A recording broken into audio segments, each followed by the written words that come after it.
Hello, folks, and welcome back to That Time We Woke Up in a Podcast and Had to Explain Manga, our heated adventures, overanalyzing manga that we find interesting. My name is Sam, and get ready to strain your brain because this week we read Liar Game by Shibobu Kaitani. We read chapters 1 through 17 through the Minority Rule arc. So remember, trust no one and enjoy the show.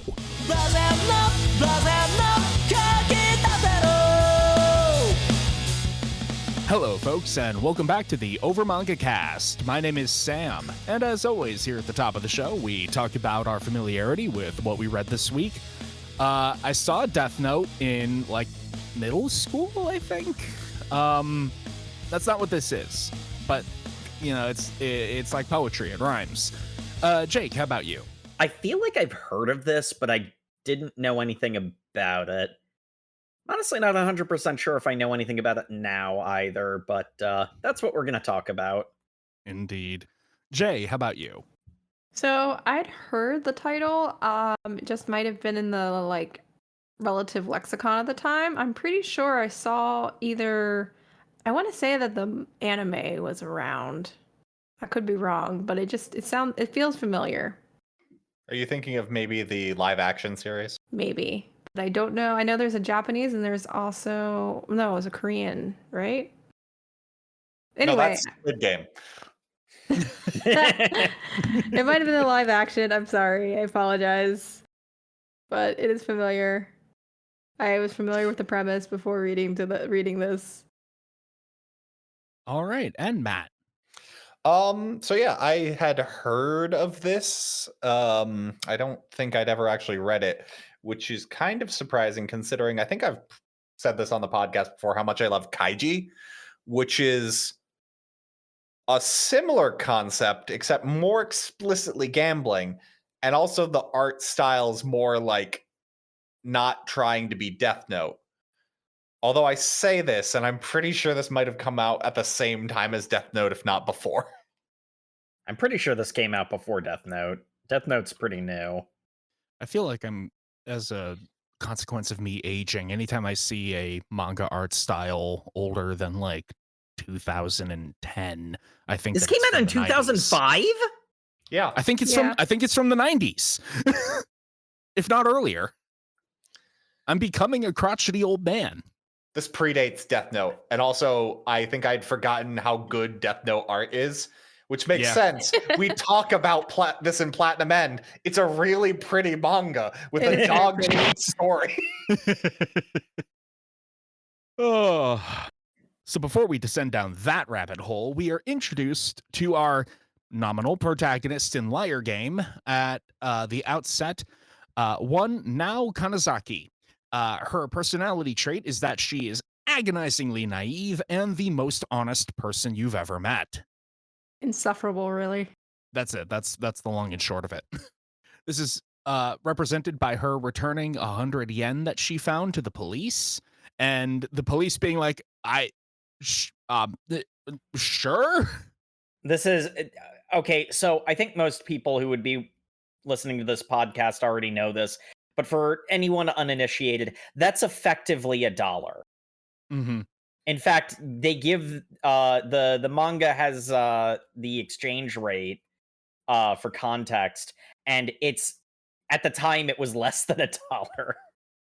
This is like you found 50 cents on the ground, and you took it to the police station. Like, I found this lost money. Yeah, to clarify, 100 yen is a coin is the other thing. Like this. It's like, did you find this between your couch cushions? No, I found it on the sidewalk. We don't care. To be fair, the police are like, sure, if someone comes in looking for it. Yeah. Yeah, the police here are much more, they humor her to an extent. I don't know how much of it's humoring her or how much of they're like, damn, this is actually kind of refreshing. I think it's a matter of they're bewildered but polite, and they placate her, but then as soon as she leaves, it's like, wow, it's nice how honest she is. She's gonna get scammed by somebody. Mm-hmm. And we are immediately shown how the scam begins when she receives a mysterious package from a postman whose face we don't see, which I can only lead to assume is that he is yet another plant by the evil corporation in this, because apparently they have more money than God and greater access than the entire US government. The organization, it's one of those wonderful ones where they're so powerful that you can't possibly fight them conventionally, except that they're so aggressively stupid and obvious about everything that they do that you wonder literally how. It's from the LGT office, which stands for Liar Game Tournament and not lesbian, gay, trans like I thought, but Hey, they're all wearing masks. We don't know. You know what? Good point. The password is Fidelio. But And scam, I think, can be used loosely, because the whole crux of this is that you just kind of don't react to it. I suppose, strictly speaking, this would actually work really well against the greedy, but like, That seems to be the onus here. Is this game is to lure in gambling addicts is the entire point. And also, main character getting involved seems weird, but also kind of makes sense. see, the thing that frustrates me is that we are introduced to her by her returning 100 yen coin to the police as lost money. Why does she not just go to the police? Why does she not just take this package to the police? Because you acknowledge your desire to play the game by opening this package is written on a card inside the package. That's so stupid. Yeah, and that would already be like a crime if there is a package that you don't know like what the contents are. You're like, I didn't order this. It could be. I don't know what we don't. I assume that it was. What did it have her name or address on it? It was just a blank. I think package. it did. It was delivered explicitly by a courier. Oh. See, that's the hard part, because we find out later that essentially she's alone, but like if this were a normal situation and not, a manga protagonist and she had a family and a healthy working relationship, it wouldn't be that insane to get a package from like a friend or relative that you weren't expecting. It kind of says in really small text on the card that wasn't in the package that only open this if you intend to be a part of the liar game. But still, like it's shady. It's 100% shady. Because she cracks open the package and inside is 100 million yen. In notes, in banknotes. Yep. It is out of character. Here's the thing. The way that they establish her is good and quick and efficient. It gets the job done. That's actually fairly good craft in introducing you to the character. But she has to hold the idiot ball, not to then immediately proceed to do the same thing for something actually serious here. But if she did that, the plot can't happen, so she just doesn't. It really is a matter of, if she did the thing that it is already established she would do in this situation.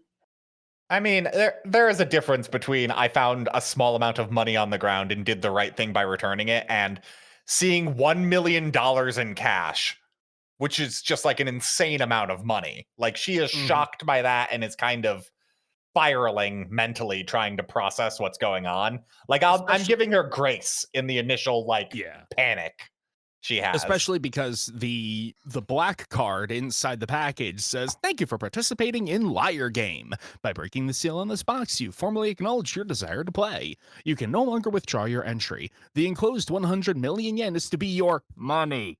For the first round of the Liar Game, take good care of it." Yep, you have now entered into a money laundering scheme. And it's like, oh, shit. Well, no, unfortunately, this is a terrible money laundering scheme because they need the exact bills back, is the text of the game. They lay out the serial numbers of the bills. I just like how every time money is said in a text box, it's like this kind of cheesy, like blocky digital typeface. Well, because you need to know that the money is the prize. Yeah. So, the premise of the game is that she has been randomly selected and is paired randomly. I don't know. Given the way this We'll operates, I get don't to think it. any. We'll get to I it. have theories for the end, but She has been selected and will be paired up against an opponent with another 100 million in yen. The premise of the game is you have 30 days to take your opponent's money. At the end of those 30 days, a representative of the company will show up to take the money you originally had.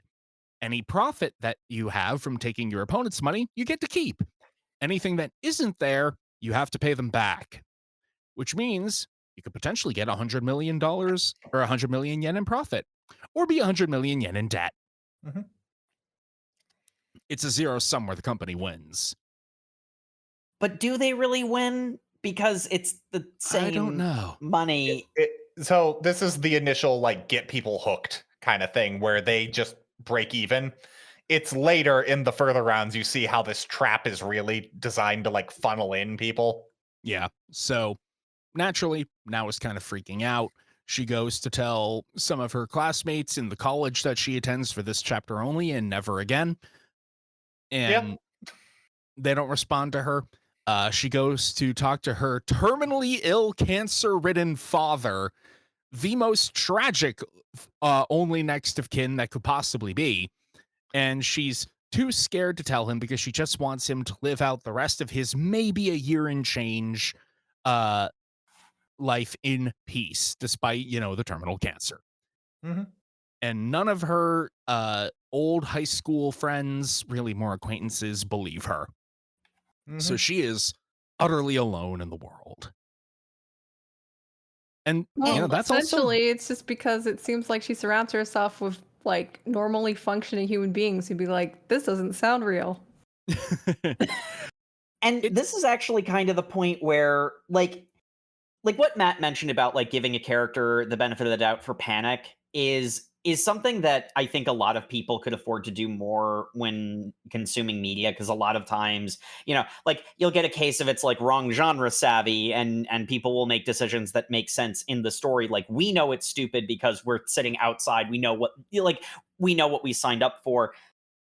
But it's the amount of time that this character has, and like she goes to a random lawyer instead of the authorities. She found after him in everybody the is yellow like, pages, Jake. Remember this detail. It's very important. She found him in the yellow pages. I mean, that's how you would find a lawyer in like this time period. Like that's not weird. No, it's not weird, but it is a plot point for later for a silly reason. And like this is kind of the point where it's like, given the way that she is, if she did the thing that you would expect of this type of person, the plot would just end. So we kind of need her to not do that.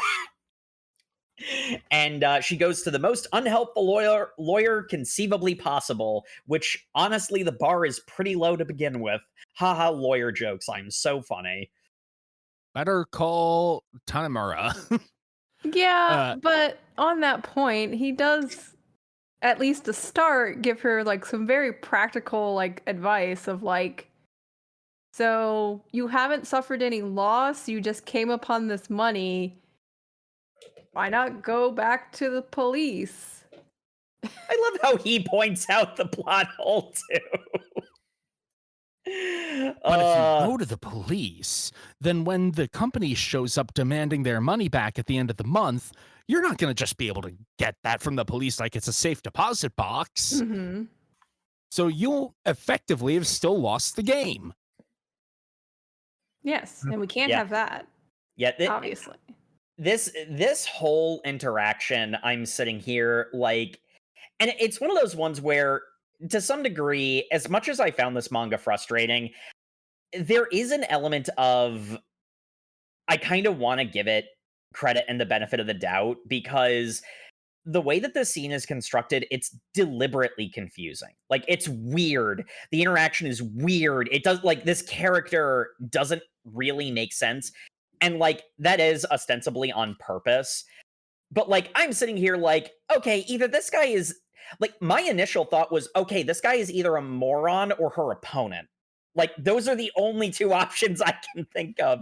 Turns out there was a third option and it's even dumber, but we'll get to that. Third option is both. Well, I got that he's a like kind of shitty lawyer who's just running up the consultation time by kind of like pandering, because the obvious answer is like turn this into the police. But if you want to fill out that hour so you can get your like full amount of money, you can just be like, oh, but here's this and this and this, and well, you could do this or that. I love it. I love this guy's running a side hustle. I love it. And like the fact that he immediately like charges her for the full hour at the end, like the second the time went up, and like asked for money. And she's just like, oh, I don't know what to do because I found out all of my support systems fell apart when I went to college. Like she's alone is the thing. Yeah. Yeah, it's like she's not a shut-in or anything, but she never made any like deep connections with anybody, so she doesn't have a network. Well, her dad's been sick for the past year. Yep. Yeah, and her mom, of course, passed away when she was 1, so, you know. So she anytime she could have been making connections, she's been spent with her sick father. Mm-hmm. Well, he's only been sick for like the past like year or so. We don't know if he's been sick her entire like childhood. She's only been in college for a year though. She moved away from her high school friends is the thing. Like Yeah.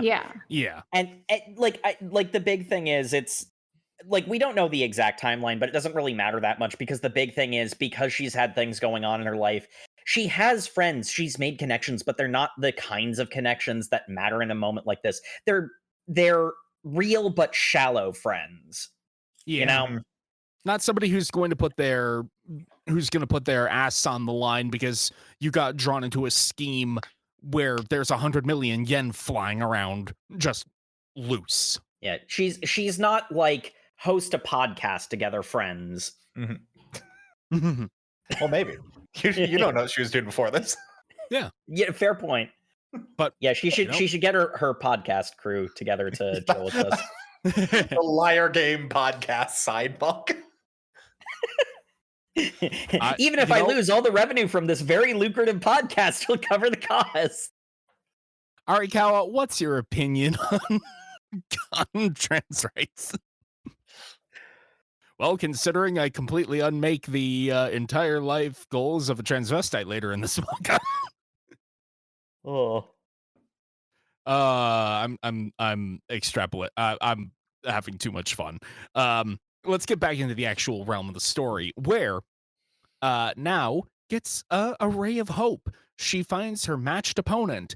It's Mr. Fujisawa, her second-year junior high homeroom teacher. He was a figure of stability. He was a mentor. He helped her. He listened to her concerns. He gave her advice. He was a grade A teacher.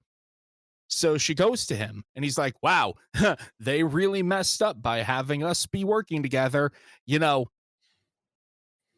if a member of the LGT decided to break in and steal the money, we'd have no way of proving that and we'd still be in debt. So why don't we just pool our money together and put it in a safe deposit box and then not touch it for the whole month? Wow, that's a great idea. Yeah. So completely ignore my wide-eyed horror manga panel insert. Yeah. But I've never opened a safe deposit box. I can do it. Yeah. This is where it starts to really, really become painful. It's like, yeah, okay. Literally, she's introduced as being so agonizingly naive and honest that this sort of thing could happen to her. To have it be her trusted middle school teacher. So there's two elements here. First of all, the selection was not chance. These two people were chosen, clearly, obviously. Like, yes. I think that goes without saying. At no point does it say it's a random selection either. Like it. I thought it did say somewhere that the opponents were randomly selected. Maybe the opponents. I don't know. It doesn't ultimately matter. It claimed the participants were randomly selected, but this they've been purposely selected. Yes. But yeah, like this is one of those ones where, and like, okay, so this kind of builds into the other point I want to make here, because this kind of is where my frustration lies with Liar Game, because normally I'm the type of person who wants to read a story charitably. I want to enjoy the story I'm reading as much as I can, so I try to meet it on its level. But Liar Game is so aggressive about, like, did you notice the hint we're dropping? Like, and it's like that's maybe not the best way of putting it, because like when we get a little bit further in, I can illustrate my frustration a little bit more clearly. But like it I don't think that Liar Game as a story has a lot of respect for my intelligence. It kind of feels like Now's like naivete is normal. And it's very much not. She's a frustrating protagonist because she makes decisions that are required for the plot to continue in some cases. Yeah, my favorite is when she wakes up, not the next morning, but 2 days later, because she was so stressed, she sleeps a whole 24 hours. And she I've gets been a there. yeah, same. She gets a card from Liar Game HQ saying, you are in the status of this round, your opponent is up 100 million and you're down 100 million. Sucks to suck, 27 days remain. So she calls him like, why did it say that? Like we weren't colluding? Oh, clearly it's so distrust between us. Yeah, you're right. You know what? After I've hung up on this conversation, it does really sound like I was doubting him. I'm gonna go to his house and apologize to his face about doubting him.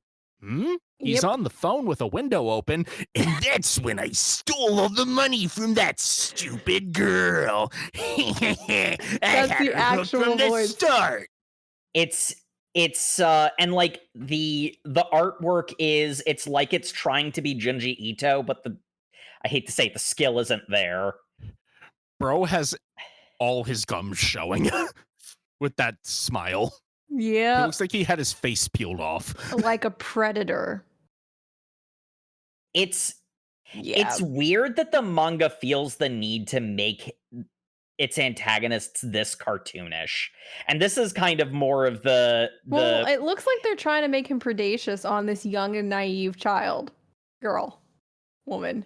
Yeah, I guess. Like, because like, and like, it's going to keep doing this where it's like, now thinks that she knows what's going on, but if you have two functioning brain cells to rub together, even if you don't know what's actually happening, you know that she is wrong about whatever she's saying. And then the manga will like have a thing where like a character like reveals something to Now, and then whoever the current antagonist is will have this like 10-page long, extremely circular, like, and like horror panels, like grotesque face explanation of the same thing over and over again. I get it. Please stop. Yeah. Are we talking about this scene? We'll get to Dr. Frankenfurter in volume 2. Thank you. Yeah, this scene is literally just a 2-panel reveal that like the audience is being clued in that Now is now aware of like the dramatic irony trap she's been falling into. Yeah, but Fujisawa gets worse as this volume goes on. Well, he's sleep deprived and going insane. Is the other thing. Yeah, he does that before he's sleep deprived and going insane. You fool girl, didn't you know? I was accepting small kickbacks from a travel agency while I was working as a teacher. And then when they didn't pay my kickbacks, I said I'd have to take my business elsewhere, which revealed me for corruption, which means the other teachers then went against me, and I'm the victim here. No, you aren't. That doesn't sound like it at all. I mean, yeah, his backstory is he fell into corruption, and then yes, the second he fell into the corruption. Ugh. But we are skipping around a bit because we need to introduce the actual main character. Yeah, this guy. Quite an entrance. I will say, I love this guy. I hate this guy. yeah, yeah. I honestly kind of love hating him. It like even the hate kind of circles back around to loving him. I'm not Yeah. gonna lie. So the lawyer had said, I don't know what you want from me. You haven't suffered any damages yet. Maybe the best way to get out of this scam is to talk to a scammer. Like maybe that one really famous guy who went to jail for tricking an entire MLM out of all of their money that they went bankrupt. And I'm like, so he's a hero, right? You know, you say that like that's not the perspective that the manga takes, because that clearly is where it's going with this. Yeah. He's very obviously He's Robin Hood literally wearing eyeliner. I get the feeling that the initial thing that got him in jail was a much more self-serving thing, because he does Yeah. seem to be like done with that when he's leaving jail. Like his entire thing is like, I did my time, now I'm kind of just not wanting to deal with it. Or is that just a front?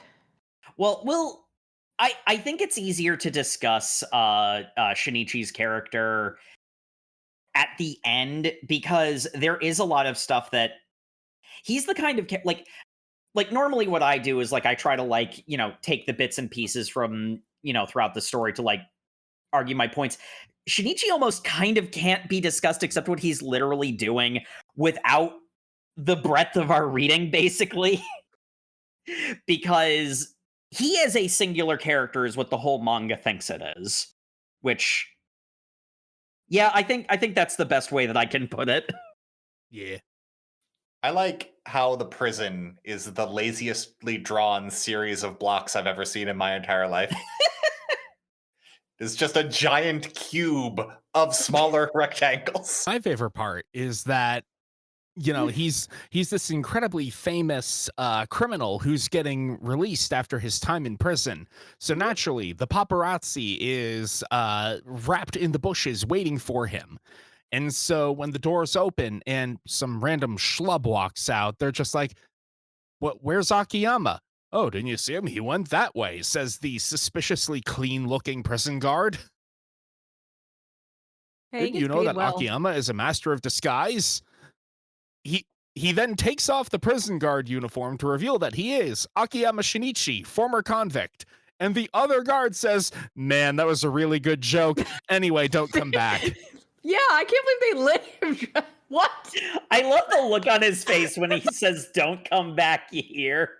Like, I mean, good advice when you leave prison, honestly. Like, it really is, yeah. I mean, what? This would never be approved, first of all. You assuming the, like, visage of a prison guard? Absolutely not. He's just that cool. Why not? Because he's impersonating like a guard, an officer. He clearly had the other guards' permission to do this, though. Like, it's not like would never fly. What? He's Yeah, I think that cool. I think the higher ups in the prison might have had something to say about that for security reasons, but it doesn't matter. Next time a police officer does anything in a manga, I'll be sure to bring it to this level of realism. He's just that cool. He's just that cool. We had a single page to set up a cool moment with our con man.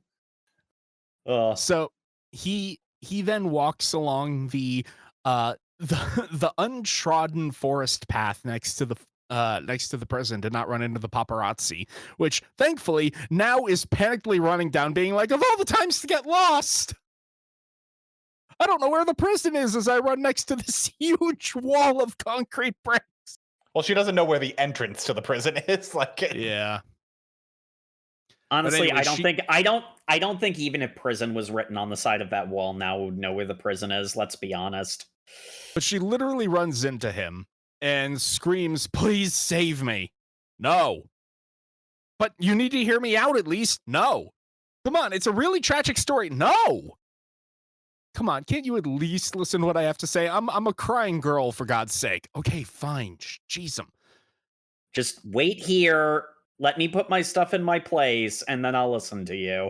And he walks away like, haha, sucker, I'm not coming back. The next day, he walks out smoking a cigarette and goes, wait, what do you mean she's still here? It's been 26 hours. It was shocking. I will say, Shocking. She literally stood there for a full day. I will say, this is honestly, like, this is what they're going for with her character. Because, like, yes, like, the element of she believed literally what he said, like, is a little on the frustrating side. But, like, that requires determination. That requires effort. And, like, you know, like, the way that she, like, reacts to it is like, oh, I was afraid you forgot or something like that. Like, obviously, he was ditching her. And, like, This she's poor too naive. autistic girl. like, obviously, a person, and, like, he even points out, most people would come to the conclusion I ditched you. But, like, you know, the fact that she waits that long, like, does show that she has a drive and determination. I just wish she had other positive character traits displayed throughout the rest of this reading, because this is the start of a character. He's a guy. He's a guy. He is, I have to give him props. He does not leave this girl out to be harassed and potentially assaulted by random Thug TM. Yes. Yeah, and like he's got an interaction with her where he's just like chewing her out for how naive and stupid she's being, and there's just like a full pause, and is being honest really such a bad thing? And like that clicks the thing that he's like, fuck, I'm gonna end up helping her. God damn it. But to answer your question, yes, it can be. It really can be. You know, I called him Discount Light Yagami in the outline, but looking at the way he's sitting, he's Discount L. Yeah, he's nothing like Light Yagami. I really don't get that comparison. Physically, he's physically like Yagami, but as far as how he's portrayed, he is L. Yeah. Oh, Best of both worlds. I'll take your word for it. This is honestly a really good scene, and what it's setting up is the idea of her honesty isn't the problem, it's naivety that's the problem. Yeah. And it's, I mean, like, we only read the first arc, so it's like, I will say, as far as like that thematic idea goes, this does a good job. Like, this whole section does a really good job of conveying it, and you know, it's solid. I liked this this little section. Me too. We also get some really sold to me why he wants to help her, honestly. Yeah. Like, yeah. But this is moving forward when he's committed to helping her. This is when we get the scene mentioned a bit earlier about the teacher's backstory. well, yeah, because two people, the person he scammed comes up to his door, and she has clearly got a third party to come help shake him down, is what anyone would assume from this outside thing. So he kind of immediately goes, no, I tricked you. This is all my money now.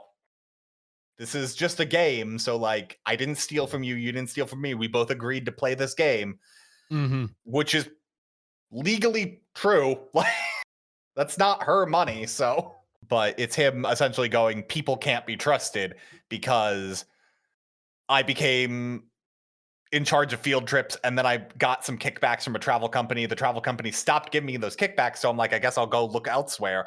And then they reported him because clearly he'd been taking bribes, even if that wasn't what he'd internalized it as. That is what was happening. And like from that, he got kicked out of his position, and then he was no longer paid at all, so his wife divorced him. So basically his entire life collapsed because he was a little greedy, and that's not really even... He's like, not even the most greedy person that we see in this. He just had the biggest villain crash out about it. Yeah, that is kind of the big thing where it's like him in this scene is more evil than his backstory. And like, to a degree, like, he's in an extreme situation, so he's having an extreme reaction. And if the manga was a little bit more efficient in the way it, like, honestly, when he explains the backstory, just that part, that's honestly pretty freaking good. Like, because you can understand how he comes to this conclusion. But like, God, they keep telling you this over and over again with increasingly more wacky panels of his like psychotic face. And that's what Yeah. I mean by I don't think that the manga respects my intelligence to get it on the first go. Like you conveyed this information to me successfully, so you can stop that and move on now, please.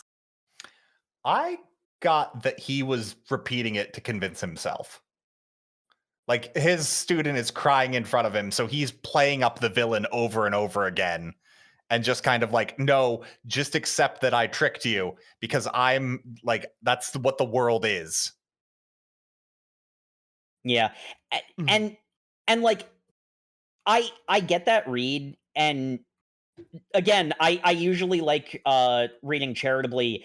If everybody didn't do this, including people who don't have justifications for acting that way, I would be arguing that. But it's like, God, the manga's gonna keep doing this for every single antagonistic character, all the way down to a point where it's gonna get frustrating. At this point, I was not checked out of the story. I I don't want to say that I was like super into it, but it's like, okay, I get where this is going.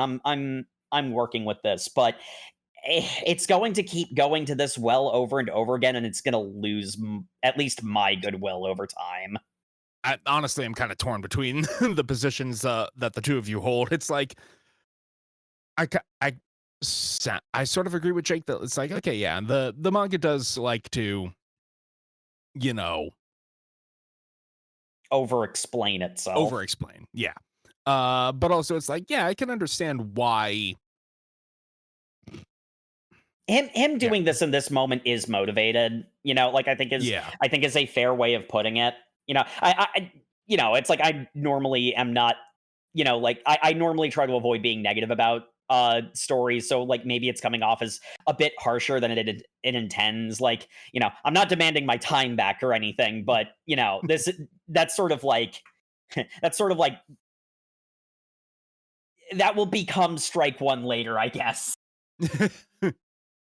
Or that Ugh. really this character will become strike one later. Yeah.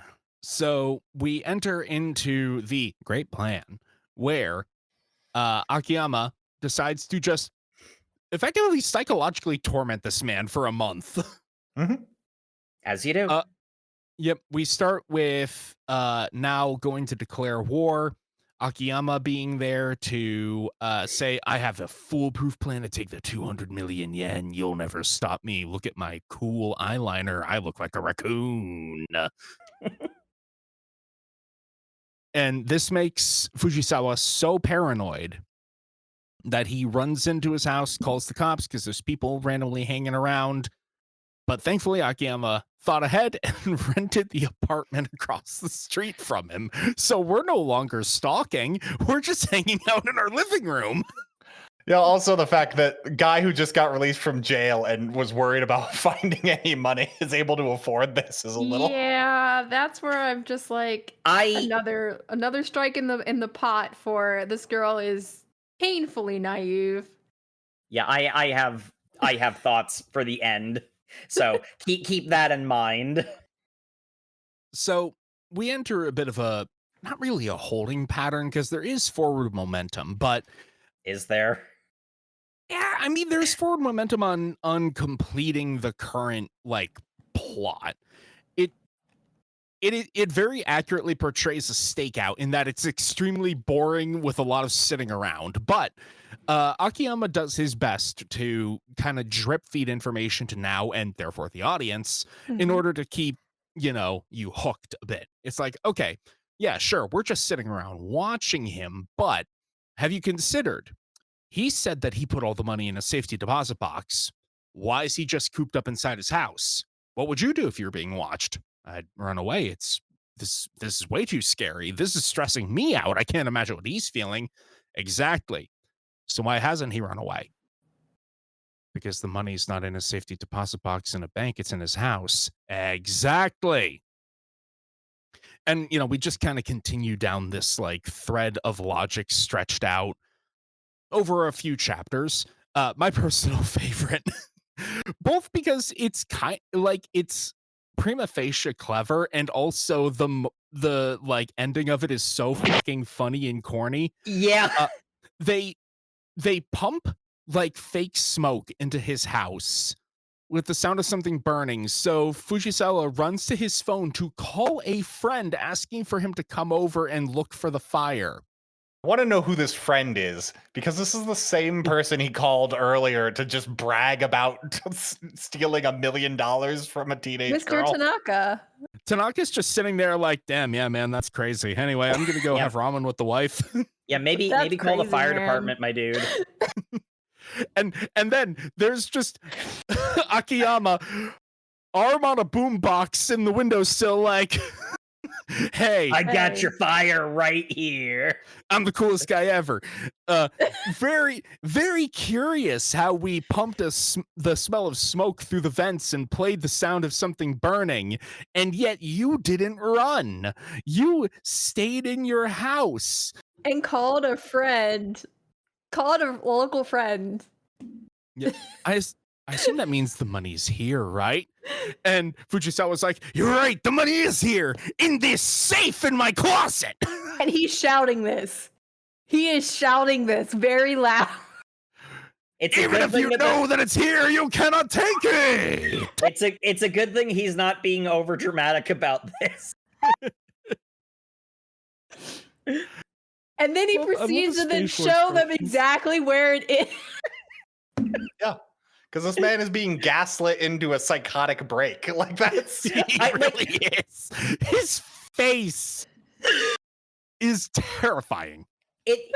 It's crazy because it's like, if this was significantly shorter, I'd be so much more into it. But like, it's so goofy. Like it has an idea. It knows where it wants to go, but it stretches credulity so far to the point where it snaps and becomes unintentionally funny. Unless this is a parody, I don't know. It actually, now that I say that, maybe this is supposed to be funny.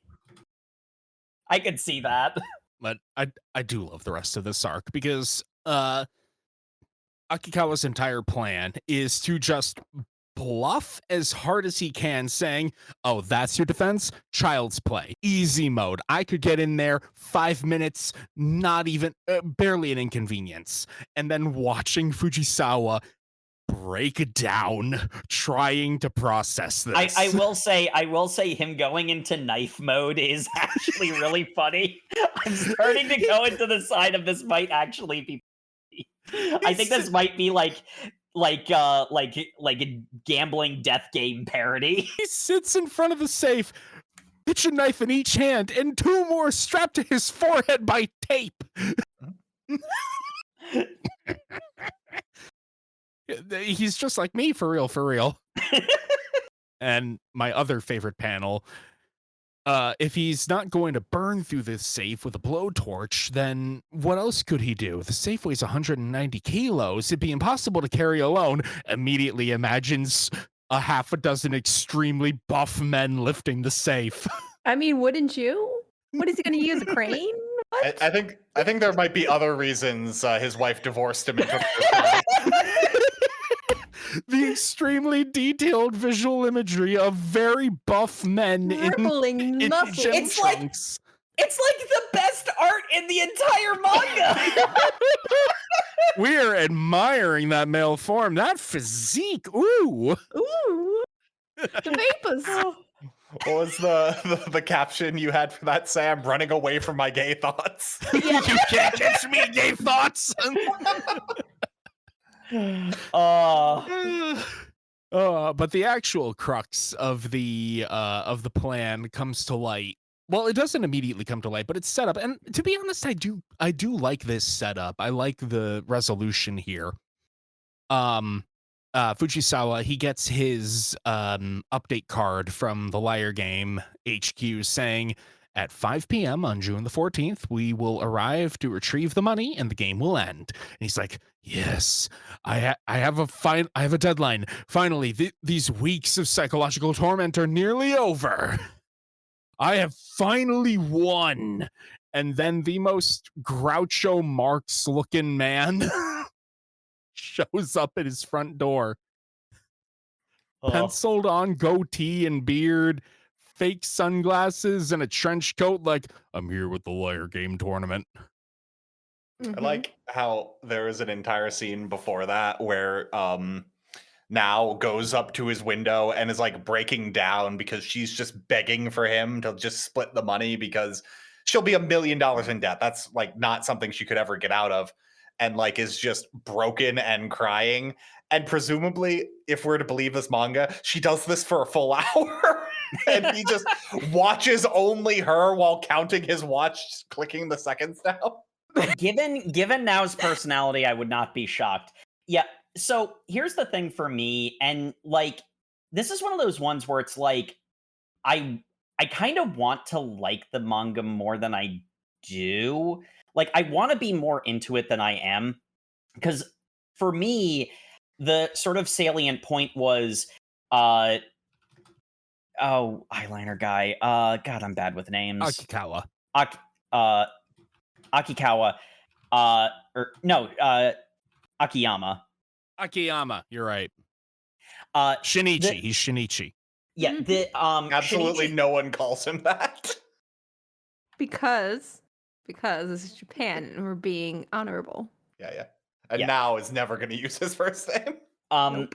So the thing that like for me was what I clued into was Shinichi said, I can't tell you what the plan is yet. And my immediate thought is, okay, she thinking that there is no plan is going to cause a distraction for him to, like, you know, basically pull a shell game trick. I would not have called exactly what was done here, but like I kind of had like the vague idea of like what the plan was, and then guy coming in with Groucho Marx glasses. Yeah, we've already seen Shinichi pull a Mission Impossible, disguise trick. So, like, it's set up. Like, by the time he opens the safe so that the money can be counted, you should probably figure out what's going on. There is a level of, technically, the manga will give you everything you need to like figure out what each of the tricks are in advance. But this kind of ties into like the extended villain breakdowns and why they kind of annoy me, because there's kind of an element of like, haha, you fool, you didn't see it coming. And it's usually used to make Shinichi look like, ultra giga genius levels of smart. But it also kind of cuts around the relevant information because, yes, technically, we know that there was time for Shinichi to have swapped out the liar game, notice. But, like, Yeah, because there was never an establishing shot that showed that was, like, on the table, as it were. And it kind of feels like it's patting itself on the back for how clever Shinichi is for this very basic trick. It works for what it is, but I don't know. I think especially because of like how much they really love playing up the villain's reactions to things, it feels a little bit more impressed with itself than it should be. Yeah. I mean, the biggest thing of this section for me was I immediately clocked what was going on. And then I was like, you know what? I'm just going to put an Il Vento d'Oro in another tab. And sure enough, the piano hit when Akiyama took off his disguise. He took off the Groucho Marx glasses. I like how he took off the Groucho Marx glasses and lost about like 80 pounds worth of bulk. Yep, instantaneously. It just deflates. He's wearing an inflatable suit. Yeah, he's wearing one of those inflatable muscle costumes. Yep. Becomes so svelte so quickly. He's got to return to twink mode. But yeah, the basis is that he swapped out the status card saying that the representatives would arrive at 6 p.m. with 5 p.m. instead, so he could show up in disguise, take the money, and then when the representatives showed up, he had already lost. Yeah, that's what you get for respecting authority so much. I oh, hey, okay, here's Mr. Positive wants to be positive about something. I think that there may be something to be said about that, where as much as now is almost obnoxiously naive, he does just trust the first authority figure that walks through the door, even though, like, and it's like he's been gaslit into this position. Like, it's not like weird or out of character, but like it says something that like a guy says that, he's an authority. Like, Fujiwara isn't exactly like, it's like he is a level of trusting too, in that like he let himself, get into this position. He's naive in a different way. He thinks he's jaded, but he's Yeah. not. He's not as jaded as he pretends to be. Also, to be clear, I'm pretty sure, looking back on this, Akiyama's plan started like 3 weeks ago when he was pretty sure the money was in the house. And then his plan was always just going to be psychologically torture this man until he's broken enough that I can just walk in there and take the money. And take it, an yeah. hour before I need. Like, that was his plan, was to psychologically break this guy. Yeah. My favorite part is when Akiyama came in disguise. He was like hand counting the bills, which is what took up the whole hour. And then when the actual Liar Game people showed up, they just had a bill counting machine that flipped through all of them. And was like, yep, whole serial numbers here. You win. Good day, ma'am. I do actually really like one thing that I really like, and this is the only place where I feel like the organization feels like competent and professional. There is something kind of nifty about the fact that like they haven't even taken the money out of the house. It's still technically in Fujiwara's house, but it's clear who has control over the money in this moment, and so they count it as Nao's win because of that. Like that's like clever and nuanced. Like it's not about like where the money is or like any kind of arbitrary line. It's who has power. It is who has control over the money, who has power in the situation. We also get our heroes are heroes, so they need to be self-sacrificing and honorable. With Nao, she had agreed to split the winnings 50-50 with Akiyama. So she gives 50 million to Fujisawa, which covers half his debt, not all of it, but it's a good head start. And then Akiyama just gives her the rest of his winnings, and it's like, I guess I'm actually Robin Hood. Go give it to Fujisawa. Yeah, if you didn't get a yen, I don't get a yen. That's what we agreed on. Yeah, he said we'll split it 50-50 is what he said. And like this is another good scene. If she gets 0, he also gets 0. Yeah, this is another good scene. Honestly, I did like this a lot. I never thought I'd see a yandere Robin Hood. for as goofy as Akiyama can be at times, like why like his actions are very, very motivated, and yeah, honestly, I think he kind of single-handedly carries this whole manga. I'm not gonna lie. He really does. I mean, he's the protagonist. He has to be, because Now just frustrates me to no end, honestly. Now is the kind of character that I want to defend, but absolutely refuse to. She didn't want to benefit from hurting someone. Yeah. Oh yeah, no. Like it's like the fact that they like play up how naive she is. Yeah, she literally could not find her way out of a wet paper bag. Okay, like I'm actually pretty sure she might die. I think I realized what the problem is, because Now is the kind of character I should be super for. I normally am hyper defensive of these kinds of characters because she, like, at a fundamental level, she is the kind of person that benefits the world. What the problem with Now is they overemphasize her weaknesses to put her in dramatically bad situation.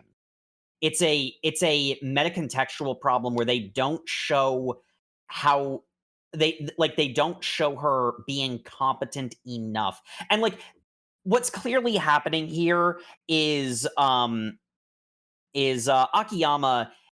and I mean, like, this is going to build into my like theory at the end of our reading. But what's very overtly happening here is Akiyama is clearly training now. He is mentoring now. He is getting her to be better at the liar game, and it's like they also do a lot to show that like he seems to be very invested in genuinely getting her out of this bad situation. We'll get to that. But like whenever he's doing something, he makes a point of like instructing her, this is what I'm doing, you know? And I think they might have overcorrected with now. The mangaka might have overcorrected a little bit with now with making her too pathetic, too in need of his help at the start. Like, I feel like she's going to get better. And like the big thing about her character will be that like, can she maintain her honesty whilst shedding her naivete? But like they've dialed it up so far in this early section, she's just like, that's what my problem with I her. think that's fair. He definitely is trying to, even if he's not super invested in the moment, he's like, okay, you poor child, here, have an ounce of cynicism, have a little bit of jadedness just for your own personal safety, please. But I mean, that's also kind of what he likes about her. Yeah. Is the thing. Like that genuineness there to someone whose entire life seems to have been conning people. Mm-hmm. Like Yeah. the idea that she is genuine, and like even after that guy was willing to put her $1 million into debt, she still didn't want him to suffer. Like she wasn't Yeah. going to enjoy $1 million off of his hardships. She's just like, because like it calls back earlier to like he kind of tries to brush off how could someone be that like so mean and like awful to me. He was such a good man before, and he's just like, well, yeah, money corrupts people. Like that's just the way of the world. And she's just like, oh, well, like okay, cool. Then he wasn't evil deep down. Yeah. So like, yeah, it feels very much like both of them are so deeply entrenched in their own like worldview that being together gives them a necessary dose to like even each other out, and it'll be better for both of them overall. Yeah. Like now won't be so self-detrimentally naive, but she'll still be honest, and Shinichi will be not so incredibly jaded, but still clever. At least that's the kind of, you know, long-term take I have on it. Yeah, dear listener, keep all of that in mind, because that's going to actually kind of be, to some degree, the crux of the theory I am going to give at the end of the video that I keep building up. It's all part of my master plan. Ha ha ha ha. As we go into round 2 of the liar game. This is simultaneously more and less contrived in how she ends up getting stuck in round 2. I Which will admit, at this point I kind of appreciate. we'll get into it. I enjoyed the playing of round 2 more than round 1. Yes, it was definitely Not to more say engaging. I didn't like round 1, but I as an audience member had more fun with round 2. It was more engaging, definitely. There was less, so definitely more mental gymnastics in 2 than 1. 1 was, I was actually on the seat of my chair, like literally like this, I don't know if she'd survive on her own. She might actually die.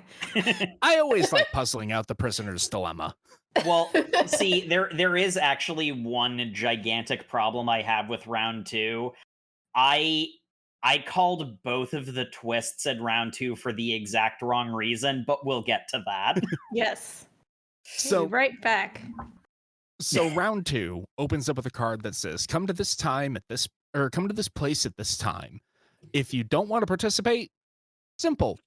You just need to pay back everything you won in the first round. Or you need to pay back half of what you won in the first round. It would have been super easy for you if we didn't do the bleeding heart thing of paying back our opponent.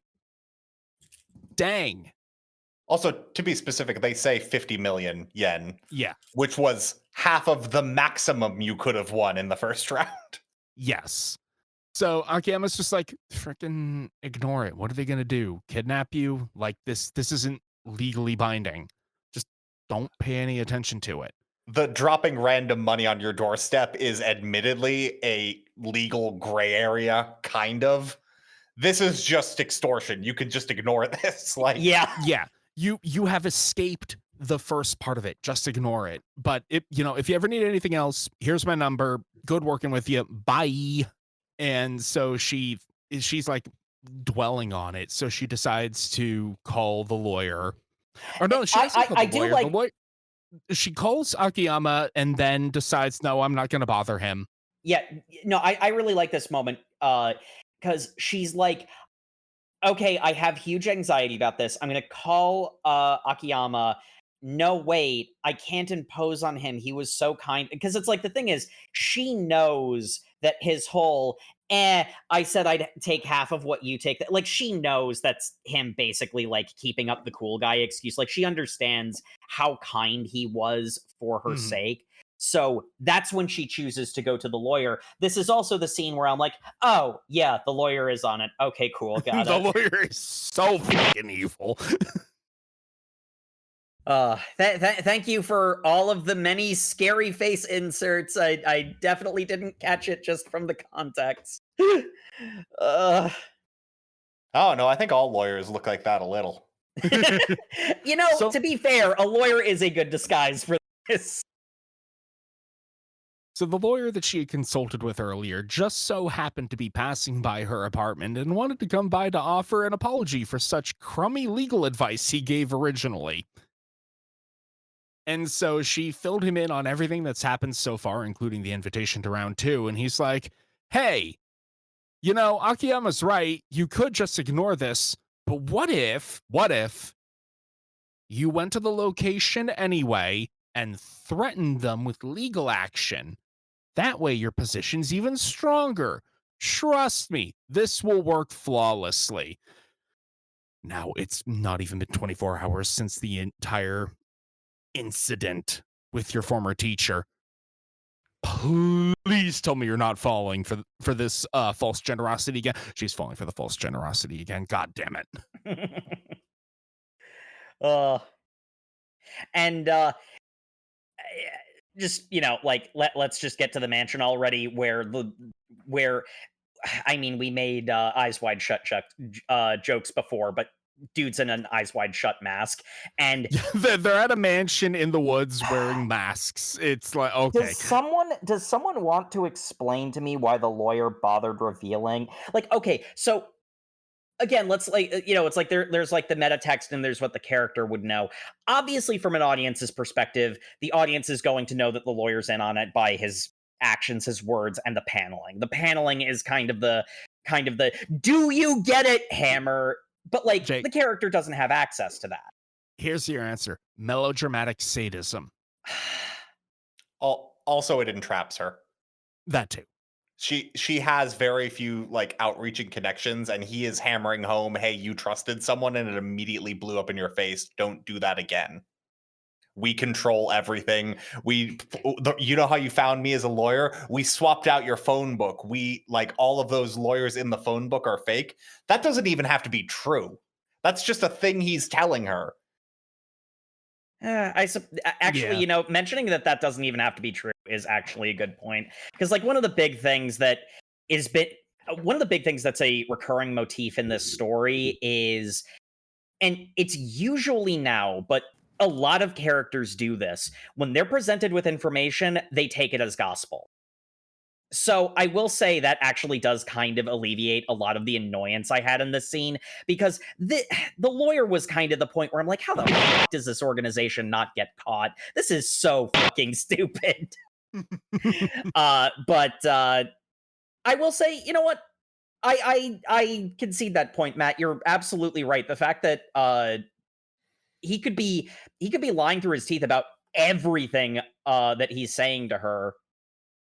Like, hey, he could actually legitimately be a lawyer that's employed by these people, even. Like, him saying he's not a lawyer could be a lie. Like, it is the liar's game, so... That it is. It's one of those ones where it's like, because of a bunch of other things piling up, it had eroded my my goodwill with the series, and it caused me to be harsher than I wanted to be. Like, I'm well aware of that, but that's sort of like why I'm coming from the perspective I'm coming from. But anyway, she now takes it at face value, and she breaks down crying because she doesn't have the money to pay the bailout for not participating in this game. So she's forced to participate in this game. Wah wah. And yeah, then we get our eyes wide shut master of ceremonies. And lo and behold, who is this coming in at the last second? Mr. Akiyama. What are you doing here? Really got crazy eyes going on in this panel. I hadn't noticed, but like he's looking off in two completely separate directions. Oh my god, he is. Okay, so the art is not the strong suit of this manga. I'm so sorry. I honestly don't like saying disparaging things, but like,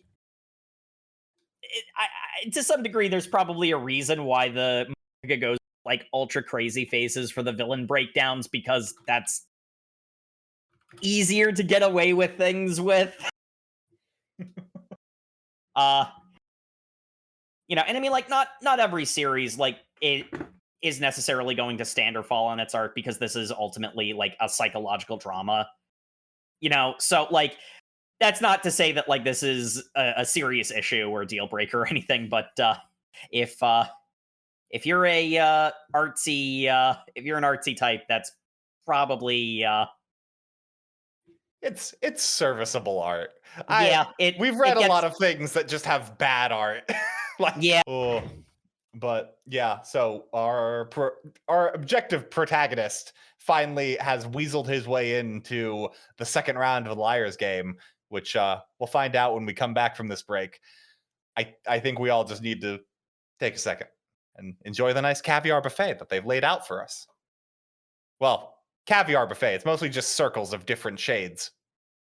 Oh, delicious, delicious art. Gray. Gray is my favorite flavor.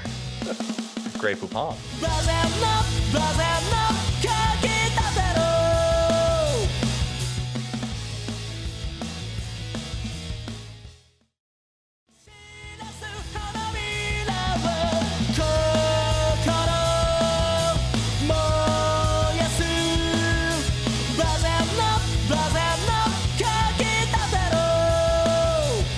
And welcome back to the show, folks, where last we left our poor unfortunate souls, we had been put into round 2 of the Liar game, Minority Rule. Sounds like a freaking discount knockoff of the West Wing. That's basically what it is, because we've got Akiyama showing up at this hotel with eyes wide shut mask, court of owls looking motherfucker up there going like... Oh, come on, Matt. The court of owls somehow manages to have more dignity than these people. Yes, up until Talon got a run. Listen, I'm not saying that the bar is very high. So once all 22 players are assembled, the narrator announces that, all right, it's time for round 2. Each of you have been given 100 million yen, which means the total prize pool is 2.2 billion. Crazy, right? Woo! Anyway, this is a game of Minority Rule, an elimination game where we will be casting votes, and the minority of the voters will move on to the next round while the majority are kicked away. Wait a minute, where's this 100 million you're talking about? Look at your name tags. Do you see that very fancy gemstone on it? Exceedingly rare 3-carat pink diamond worth 100 million yen a pop. What? Yeah, turn those in, you get your money. Anyway, if you lose, you hand those over.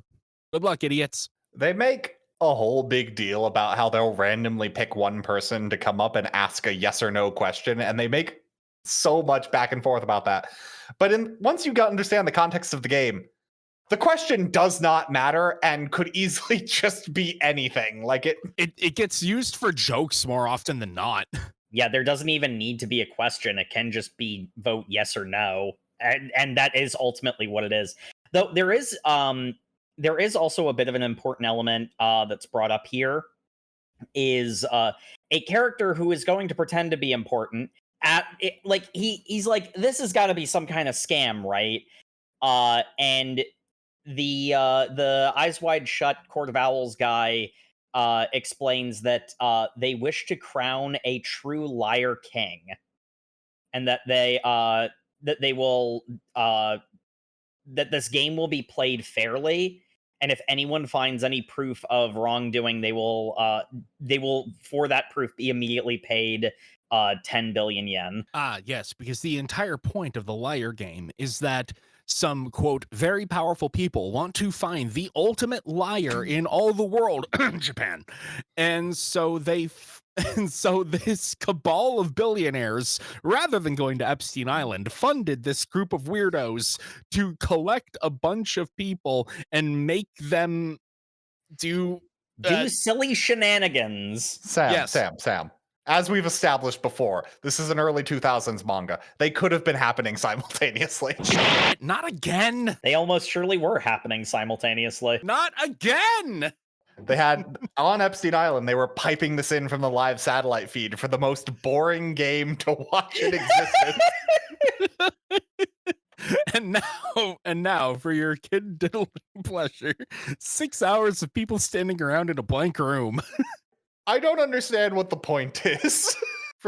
I understand what the point is, obviously, is a narrative element. I don't understand what the audience that is not us is doing, because they have to experience it in real time without editing. They're billionaires. They can have someone else help watch it for them. Yeah.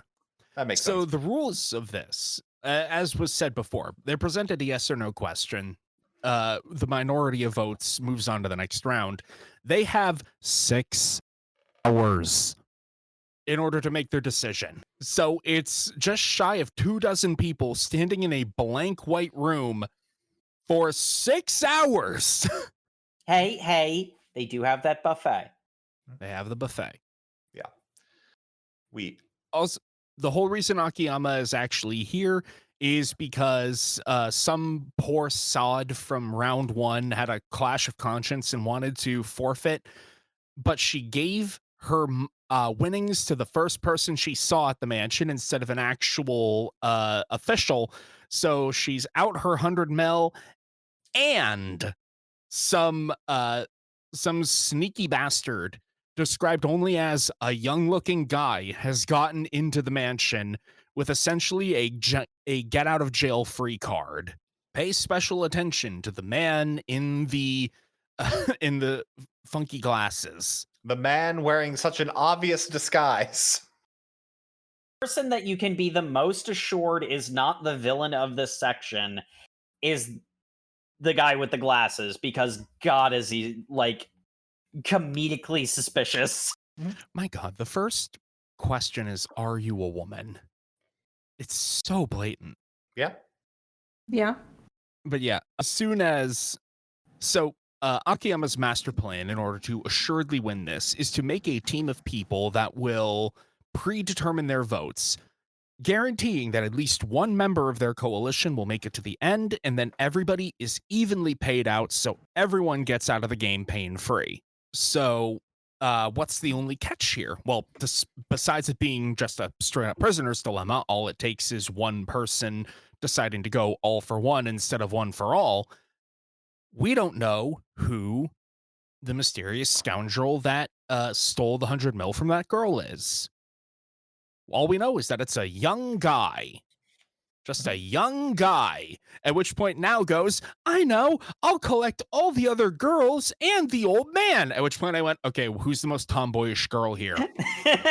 Which, to the manga's credit, when you see the, like, assortment of women there, 3 are pretty tomboy. Like, yeah, it wasn't as simple as I thought it would be. Like, I was on the right track. I was barking up the correct tree, but yeah, so unfortunately I immediately pegged who Mr. X was for exactly the wrong reason.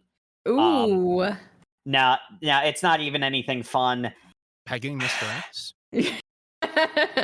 Okay, setting that aside just for a moment. We'll get to that later. We'll get to that later on the Patreon we don't have. The reason I immediately correctly identified who Mr. X was the instant that all of these shenanigans started, is only one of the characters introduced on the team had any meaningful speaking role. Yeah, Yeah.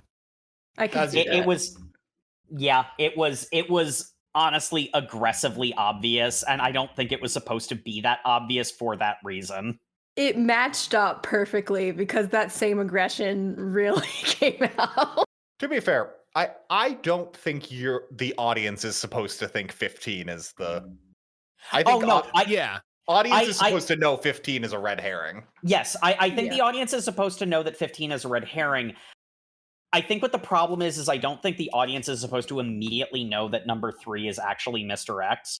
The only thing that I got wrong was I assumed that Mr. X dressed up as a dude because we already saw Ayakawa or whatever his name is in a disguise. So I flipped the disguise basically, but like, you know. I mean, good on you, Jacob. I spent too much of this entire arc going like, man, Ayakawa is just saying that's what happened. But turns out he is just a sucker for a crying woman. But yeah, I like the fact that there was only one new character who had a meaningful speaking role in this section kind of gives away who it is in a way that I don't think was intentional. Yeah, the law of the economy of characters is a bastard. But to be fair, the manga does basically Mr. X is cross-dressing as one of the ladies in the team. And so having been told what the undefeatable master plan is, Mr. X immediately went, wait a minute, hold on. If you -1, participants here easily divide by 7, which means if I'm the 8th member of 3 different teams, I can win. There's no way I can lose. This is perfect. So immediately goes around doing, Survivor off camera, making alliances. And the reason that Akiyama twigs to it, I'm just going to skip ahead. We already know what this is. We're not going through round after round of voting. Dear reader, please read this yourself if you're going to experience this, because us explaining it is not fun. It's dubiously fun in context. My favorite of the voting questions was the guy with the mohawk and the nose ring. Are you an S chain. or an M? Are you an S or an M?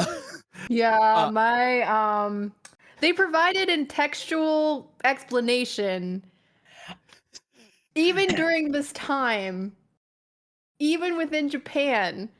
I don't think that's as ubiquitous as you think it is. Well, I love that. I love that now it doesn't know. And she goes to Akiyama like, what does S and M mean? I guess you could say S is the attacker and M's the defender. Yes, you can say that. Yeah. Of course, as you know. That is very funny. And the thing that I enjoy about this is it doesn't a lot of the times, when I'm engaging with mystery literature, there's a very fine line drawn between, the author actually coming up with a good plot for the bad guys and then having a villain and then having a protagonist defeat it, or the protagonist thought of this cool thing and then I'm going to backfill the mystery. This does not feel like backfilling the mystery. At least to me, it didn't. Yeah. I don't totally disagree, but I don't wholly agree either. Honestly, the thing I kind of had a problem with is the way that it presents information to the audience. It seems like what tips off Akiyama is the fact that they keep losing exactly half. Mm-hmm. And it's that's true, but the main clue he finds is that nobody panics when they lose. And it's people aren't leaving this like they're leaving Blue Lock. But the thing is, they also don't really have any meaningful shot. There is literally one panel of people leaving, and it's easy to assume that there were breakdowns that they just didn't put in because they're not important characters. It's one of those ones where it does the Sherlock Holmes thing of as you know, the soil on the character's shoes a little bit, and that's what I hate it when mystery stories do that. Like, like it's not that bad because it does technically give you all the information you need, Yeah. but it deliberately obfuscates the delivery of that information so that it can gotcha you with it later. And Yeah. again, it's one of those ones where it's like all of it piled up is why I lost patience with it rather than any one example of it, because any one example of it isn't a problem. It's all of it together. Yeah, as Gene Wilder once said, maybe I am the salt of the earth, a moron. But I I fell for the stage act, basically. No, It's I also fell for the stage act too. I'm not Yeah. going to pretend that, I was too busy locking onto, okay, I know it's not 15, no matter how much the person who's obviously Mr. X is saying that it's 15. But how is it going to play out? That I didn't notice all the losers weren't acting like, characters that got killed off in Blue Lock. I noticed when Now left that it wasn't big and emotional, and I know why she wasn't overreacting, but then I noticed like everyone else in that crowd with her is also just leaving, and I'm like, that's weird. Yeah. And I was just like, is the manga just bad? yeah, But it was noticeable that like no one was reacting when they made such a big deal about like no one wanted to eat earlier. Yeah. Honestly, I think once again, Matt, I enjoy doing these podcast episodes with you because like so many times like you illuminate things that like either I don't have the words to articulate or like you notice things that I don't, because like what you mentioned about like is the manga bad? There is a level of, did they just cut around the big reactions because they're not important because we're focusing on specific characters, and it's like that is a flaw in this manga. And for all the, I mean, like there's a lot good here, but like I gotta point that out because it did directly reduce my enjoyment of this story. So I think a thing this manga keeps doing is an intentional like misdirect, as if the audience is also part of the con. Yeah. Oh yes, 100%. And that's what mainly Now is there to be tricked so that the focus of the manga has to follow her, and we're stuck looking at 15 for an entire page when you can see in the background what's her name talking to all the other groups. Yeah, I mean, we're supposed to be assuming that this person's like trying to, like, for lack of a better word, blow the entire thing up. So who has tabs on just about everything that's going on right now? Yeah, it is. That is what it's doing. I just don't think it's doing it very deftly, is ultimately what the problem is. Like, I get where it's going. It's just, hopefully it gets better. It's got a vision. I for one noticed when the whole thing about how they're doing the final tally and they ban cell phones during the game portion, which for some reason is only the 6 hours of discussion. But presumably, if I was running this game, I would also ban cell phones during the votes being tallied. But they do not do that. Yeah. They do not do that. God. Okay, so the third act villain breakdown here, because we're not doing the specific rounds. The reason, okay, so from a metatext reason, the reason that they don't do that is because Now is part of the coalition that has to leave, as mentioned. So they need to allow cell phones during the vote tallying so that Now can participate in the, in the sleuthing, basically. Mm-hmm. However, there is, I want you to keep that in mind as well for when I reveal my master plan at the end.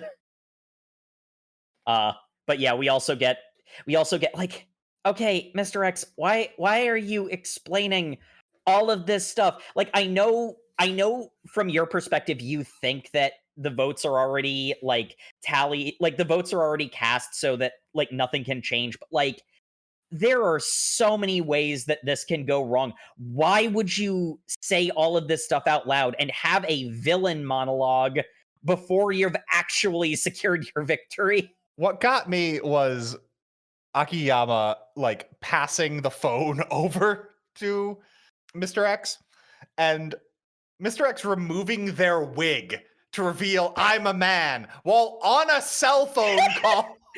And it's a flip phone, no camera. I'm a transvestite. Don't you know what that is? No. You should be more gender educated now.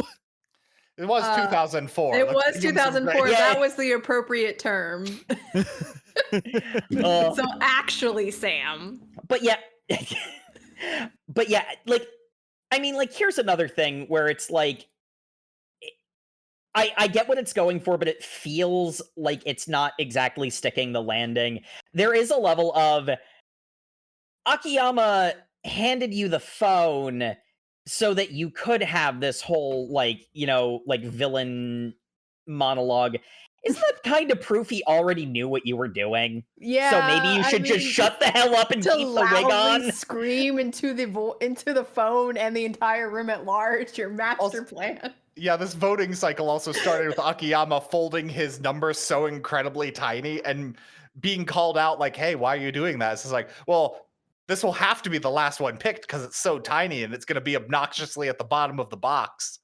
It's like, why does that matter? That doesn't matter. This game doesn't matter. And he's just like, you'll see. And this is like, it was so dramatically, it could be revealed at the end and you wouldn't know I betrayed you.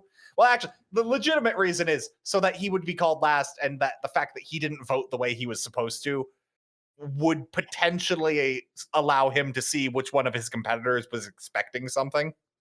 Yeah. No, like, why he does it makes perfect sense. It's just from Mr. X's perspective, if Mr. X is as smart as the manga wants us to think he is, why was he so stupid to pull off the wig and scream his evil plans into a phone in the presence of everybody else? He should have waited for the last vote to be actually shown before he said anything. I'm so sorry. This like broke me because it was like, why are we yelling? It's done this Why? way. It's done this way specifically to be dramatic, and like, it's so over the top that it took me out of it. I mean, like, I was laughing at it, so it's not like I wasn't having fun, but it took me out of the like mystery drama of it. Ugh. But yeah, after Mr. X just backtalks everyone who was on a team with them. Also, they signed contracts to like legalize the fact that they would guarantee that all of their debts would be shared. So basically, I wasn't using my real name, you idiots! I was using the name of my roommate, whose identity I stole to do this! Yeah, and that's fair. And what that does is it invalidates them from having any of the winnings, obviously. But if you're planning to cheat your entire way to the top, that's fine.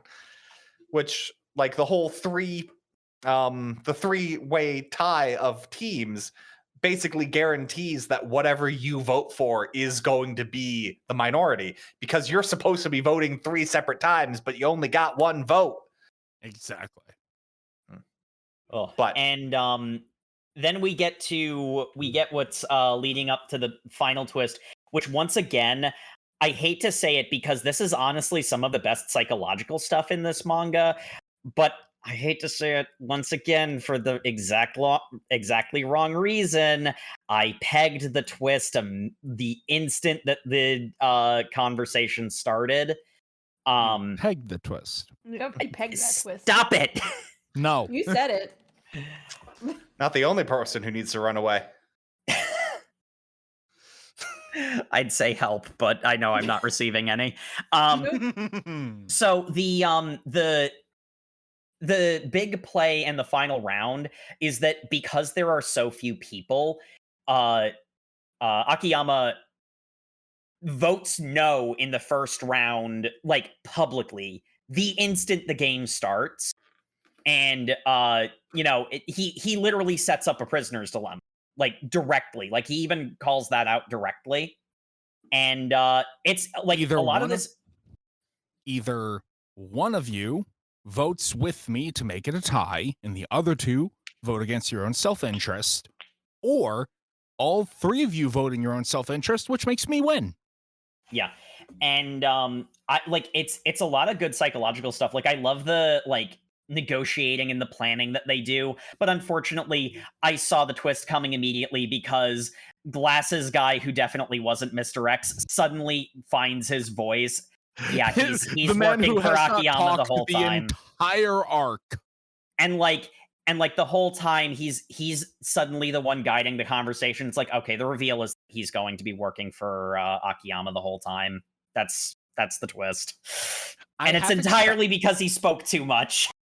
I half expected Sunglasses Man to actually be the girl that had the 100 million stolen in another disguise, to the point where while I was reading, I aloud said, "A second transvestite has entered the arena."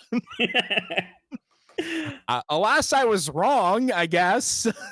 Trans wrongs did not succeed. Yeah, Sam, we avoided a situation where the committee trying to find the best liars was recruiting exclusively transvestites. So I think that's a net gain. You know what? I think you're right. Yeah. Honestly, I'm not gonna lie. I think that would make this manga more interesting. I kind of want that now. You can make it happen, Jacob. I want the RuPaul Drag Race version of Liar's Game. I'm pretty Make it sure- happen. I might just be RuPaul Drag Race, actually. Make it happen and set it in the same universe as the Vinland Saga Americana. What? We are building the Over Manga Cast AU. But yeah, it's one of those ones where it's like I could see where this was going like immediately, and the instant that Glasses guy is like, I'll put all the votes in, it's like, yeah, I saw that call coming. I saw it coming. I also really appreciated it because it was Mohawk and Mr. X talking about how, all right, and in the draw round, we're going to negotiate a way to, and number 15 has voted yes, making number 22 the winner. Just happening quietly in the background. I loved that so much. They go a full like rest of the page before they finally go blink, blink, turn to camera. What? It was so fucking funny. Like it's so unfortunate because like this whole section is honestly really good. Like the negotiating that they do, the psychological warfare that they employ, it's all really good. But I predicted every twist because a character who had not said a word up to that point suddenly couldn't shut up. It's kind of something that I've noticed that this manga does is it has good ideas, but a lot of times it doesn't quite have the craft to like execute on those ideas. I maybe if this had been longer or something, like if this had been a like, you know, like it was like we read an arc which was 2 games. If this game was like 17 chapters long and we got to know everybody, that would have made the fact that people weren't panicking when they were leaving a little bit more obvious, even if it was paneled the same way. You know, like it's one of those ones where it's like this is almost there, but not quite. If I was thinking more objectively, I'd agree with you 100%. Unfortunately, I was eating the popcorn at this point, so I'll agree with you only 75%. You know what? Fair. The other 25% is at the bottom of the popcorn box. I do with like Mr. X's wig. I do like how Akiyama and Now are taking the cab back from the like bankruptcy mansion, and Now is just slowly catching up, going like, "Wait a second. So that deal you made at the last second with Mr. 15, you had to pay off his entire team, right? Because otherwise they're all in debt. So we actually ended up having to pay for 15 people's bankruptcies. How did that work?" He's just like, "Oh yeah, well I took double the prize money because I'm just going to go to the next round of the game." What? So this man has a gambling addiction, obviously. But our entire math relied on using half of the money to have the winner also leave. Yeah, I know. Unfortunately, you remember how my character was introduced, where I brought down an MLM? this is, perhaps an indication that I'm getting back into my Robin Hood era. I want to take down the Liar Game Company. And I'm like, you know what? Based. All right. I don't know if that locked me in enough to keep reading. No, I'll just spoil the discussion question. It did. I want to see whatever bullshit Akiyama does. But yeah, actually getting into our discussion questions, favorite character and favorite game. I don't think this will be a terribly divisive segment. My favorite game was the Minority Rule game because as much as I enjoy a good stakeout, the Minority Rule one did get me pacing around my house and thinking a bit more. And favorite character, Akiyama. I love. Wait, he's got Light Yagami's hair, L's sitting posture, and eyeliner, that makes him look like a raccoon. So he's Sly Cooper. God damn it! No wonder I like him. I did get immediate Sly Cooper vibes from Akiyama. That was the first way in my head I described him. Everyone knows that thieves only steal from other thieves. What? No, that's what? Who said that? No, master Coopers thieves only. Just remember, Jacob, how about you? Real pirates don't touch other people's property.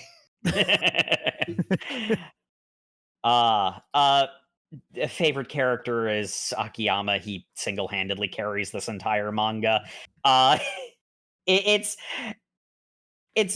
dumb fun, but a lot of times the manga kinda, I feel, thinks it's more clever than it actually is, and Akiyama's... And, like, the thing is, a lot of the cases where, it's like, I'm like, oh, I pegged this character as the villain for the wrong reasons, and, like, I feel like the villain breakdowns aren't being handled well, and, like, is this a mistake, or is it a clue? Like, there's a whole bunch of those elements. And then there's just Akiyama, who is a very solidly written character. Like, like we mentioned it, I love the fact that I totally and completely understand his motivations.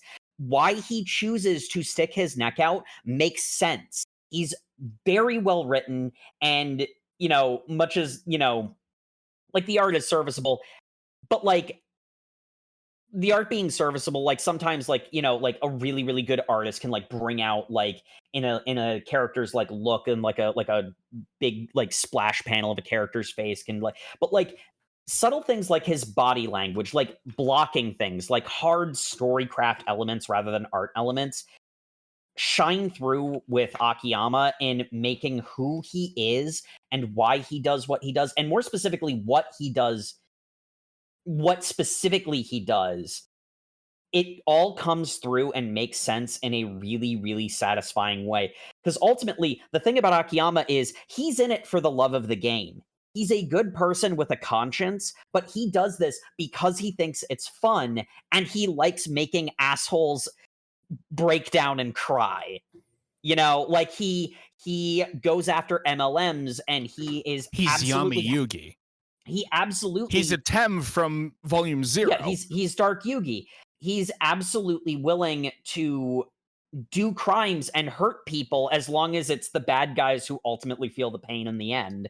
And honestly, that's a cool character. That is an interesting character. And favorite game, honestly, I liked parts of both, but not the whole of either. So I don't know if that counts as an answer, but that's what I'm going with anyway. All right, Jay, how about you? Sure, I'll keep it sweet, or short and sweet. So Akiyama, for aforementioned reasons. And favorite game would have to be, well, no surprise here, but Minority Rule, because that was like the least painful to get through for me. And Matt. Yeah, so I really like Now. I thought she was a good voice of reason in this den of vipers. And I think there is something to said that, like, even through all the shit she's going through, she still trusts people. And, like, even when it's biting her, and, like, there's not a jadedness that is forming over wanting to help people. Because I think if Akiyama was in here alone, I don't think he'd have that motivation. He wouldn't have the inclination to save people. He would just be targeting the organization. Yeah. Well, you see, they're bringing out the best in each other. Mm-hmm. Yeah, and that's clearly the only reason you ship them, right, Jay? Oh, absolutely. No other ulterior reasons. Oh, but yeah, and then my favorite, I mean, not.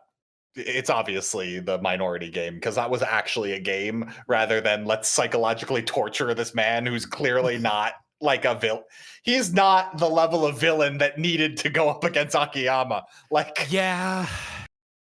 Like, he's an asshole, but I mean, to be fair, it seems like the majority of people are just assholes who get invited to this game. Not always assholes. Sometimes like people who legitimately have like a gambling addiction because like their backgrounds or they're in a lot of debt. I mean, Mr. X, the antagonist, wasn't even the person who got invited to the game. Like, it was their roommate. Yeah. Yeah. So it's almost like they target people who aren't very good at these games, but have a lot of debts and are willing to get sucked in. And I mean, they target vulnerable people is clearly what's happening here. Well, yeah, obviously, if you're good at the game, you wouldn't have that much debt. So, with that in mind, Jake, do your monologue. I love that. I love that is the because now I am going to reveal my master plan. So I'm basically about to. This series is completed a while ago, so how wrong this take is, I can't wait to hear. So I'm functionally writing a fan fiction at this point, but I don't care. One of the biggest elements of this story that I mentioned previously that seems to be a huge thematic element is that when someone is presented with information, they take it as true immediately. They don't really question it. They don't really think more deeply about it. They don't think about it logically. And it's not just Now that does this. Other characters do it too. And a lot of characters are really quick to give information. They're really quick to like explain everything. And basically everybody but Now, when they say anything, it's just a lie. Nothing that they said is true. So let me get this straight. You've got Akiyama leaving the prison in this ridiculously ostentatious way. You've got supposedly people randomly selected for the liar game, but it turns out that Now is paired with her middle school teacher that she adores so much, but it turns out he's got this like dark secret she didn't know about. You've got, like the crazy convoluted way that Akiyama gets into the second round with one of the other players getting scammed out of their inn.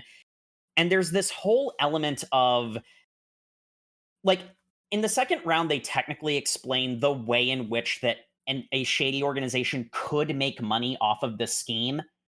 But oh god, it's so convoluted. Just extort people. Like, it's so freaking stupid. All of this liar game makes no actual sense. And like I've been alluding to most of this time, the majority of me is checked out and is kind of assuming that this is just goofy writing for the sake of drama. Like, it's not as deep or it's not as clever as it thinks it is. But what if we're all being gaslit? The audience too. What if one of the only true statements being said is that the liar game really is about creating the ultimate liar king? What if there's only one player in the entire liar game? And that the real mastermind behind all of this is Akiyama training his apprentice Now to take up his cause? Because it's like the core of Akiyama remains the same. He is someone who is good at heart, but is really just doing this for love of the game and taking down, like MLMs and shady organizations. And we've all just taken for granted that, like, it was a chance meeting, that they happened to bump into each other on this road on the side, you know, just so happens that now got lost on the wrong side of the prison, that Akiyama by coincidence happened to be walking down, you know? And that this whole thing, I'd call you insane in any other episode, but the way that this entire manga plays out, I and don't think you're wrong. and the big thing is the stuff about, like, the character development of Akiyama, and now about how they're kind of two parts of the same whole. Like, because a lot of these characters, like, yeah, it makes sense in a sense why her middle school teacher broke down in the way he did. But, like, you know, what if he's playing a character? But Akiyama is, like, genuinely trying to mentor now and get her to be like, smarter and more capable. And but he is too jaded. He's not caring about the little people, you know? And, like, there is, like, this push and pull that will ultimately get revealed of the real, like, competition in the liar game is, can Akiyama turn now into someone like him? And there'll be this big reveal that I was the one behind LGT all along. Oh no, is this the thing that breaks now? But it doesn't. And she's actually able to bring him back down to earth instead through her earnestness, and that, you know, she grows strong enough to be able to actually contend with him and beat him at his own game whilst staying, you know, like, genuinely earnest and not becoming jaded. And then they both ride off into the sunset holding hands. And then they both ride off into the sunset. Absolutely. Mm-hmm. Mm-hmm. Jake's a romantic. What do I have to say? And then we find out that he had one final con, not letting her know that he was dying. God. It was her father. Can people in her life not die, Your please? father all along. No, wait, no, that would be perfect, because explain why he needs an apprentice to take over for her. Her father was really Akiyama. Akiyama's just like, like, I need to tell you one thing. I found your mom. What?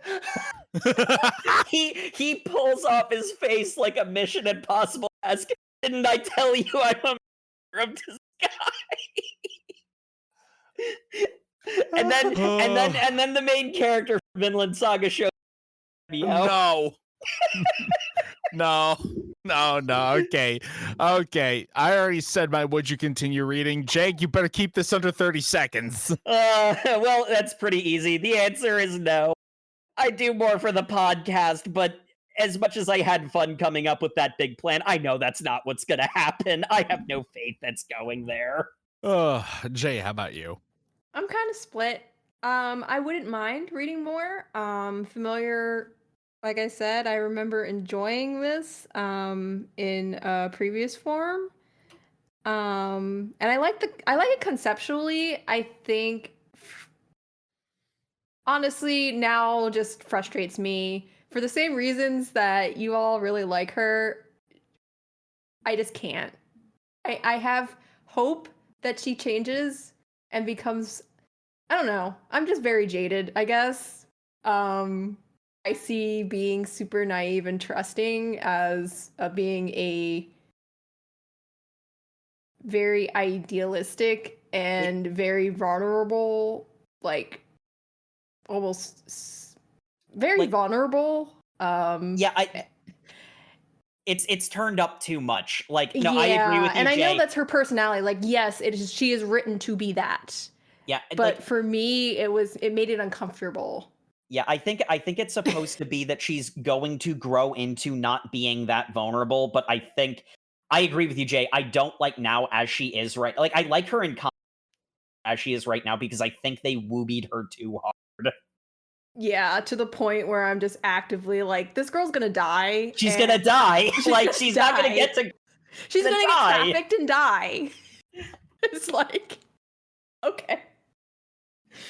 So I would say that would probably I'm torn. I would appreciate reading more, but I don't think I would. Yeah. All right, and Matt.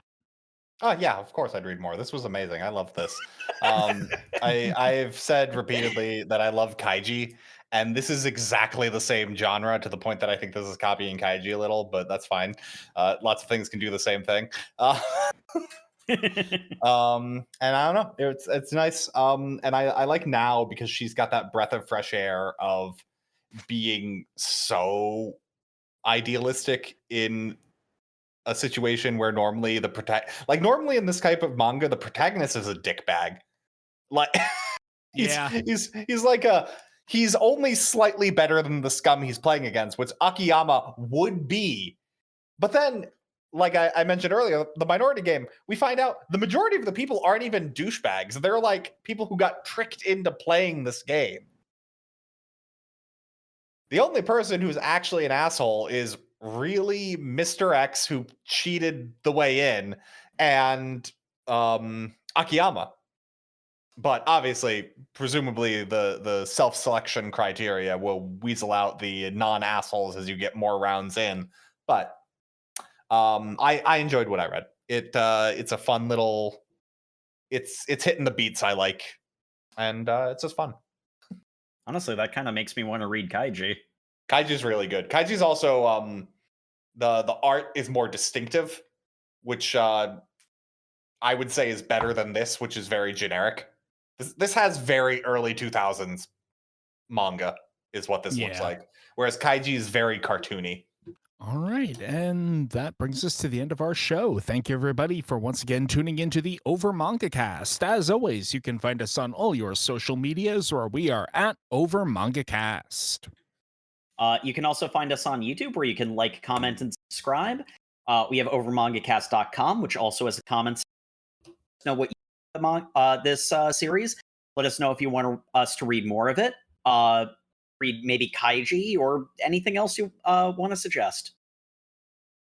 And as always, we appreciate reviews in any and all form. Go ahead, reach out to us over mangacast@gmail.com in the comment section of this YouTube video when I remember to update YouTube. Or, just send us a recommendation. We love hearing from you, and we love reading stuff we wouldn't otherwise read. Speaking of reading stuff we wouldn't otherwise read, hey, Sam, what are we reading next time? You guys didn't tell me at the start of the episode. We're going to be reading the famous racing manga by Shiguchi Shigeno. Yo, wait. Yo, are we doing Initial D? Are we doing Initial D? Chapters 1 through 17. We're running to the 90s, baby. Let's go. Whoa! What's it say here? We'll figure it out later. Yeah, I don't know what translation Sam was reading, but mine says something different, but I guess maybe it's a thing. I'm a space boy. Whoa, whoa, whoa, whoa. I'm ready, babe. He's off drifting right now. Yeah, we lost him in the Eurobeat. Yeah, it's gonna take hours. Yeah, the author's right, so I'm sure it's fine. We'll see you all on 2 Thursdays. Good night, everybody. Good night. Good night, everybody. We did the bit before we said good night. Being of the rising sun.